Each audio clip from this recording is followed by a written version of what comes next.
kids in the car, hit the road, see what kind of adventures we'll have. Any other road trippers?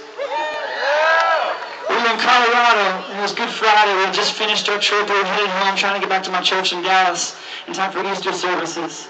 It was a beautiful sunny day. The mountains were all covered with snow. My kids were watching Dora the Explorer on the TV. My wife and I were chatting, and all of a sudden a car pulled out in front of us, crossing over the highway. He wasn't paying attention. I slammed on my brakes, but we ended up hitting his car, going about 60 miles an hour. The force of that collision made our car go off the road. We rolled over, flipped over, and upside down in a ditch in the middle of nowhere. It's one of those things you think is never going to happen to you.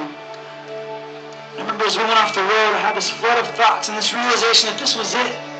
This was my time. And I was about to lose my family. I remember as we ended up upside down in that ditch, I opened my eyes, and I remember as we were just hanging there upside down, I looked around, and I had a funny thought that went through my head. I remember actually thinking that either heaven looks a whole lot like Colorado, which I would believe,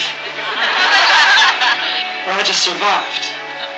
And I looked over, I saw my wife start to move, and then one by one, out of that dead silence, I heard my kids start to cry. We all walked away from that accident that day. We were so blessed. The state trooper arrived. He was shocked to see us there huddled beside the car. He said he'd never seen an accident that was that bad, where the car was so mangled up where everybody walked away. And I've seen the other side of it too. I have friends that have died in that very kind of accident. And that could have been our time. And if that had been God's time for us, that would have been okay. But instead, we've taken away from that day. And what I will always remind my kids of is how fragile life is. Life is just a vapor.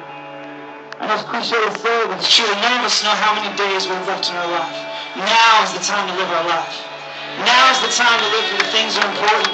Now is the time to live for Jesus.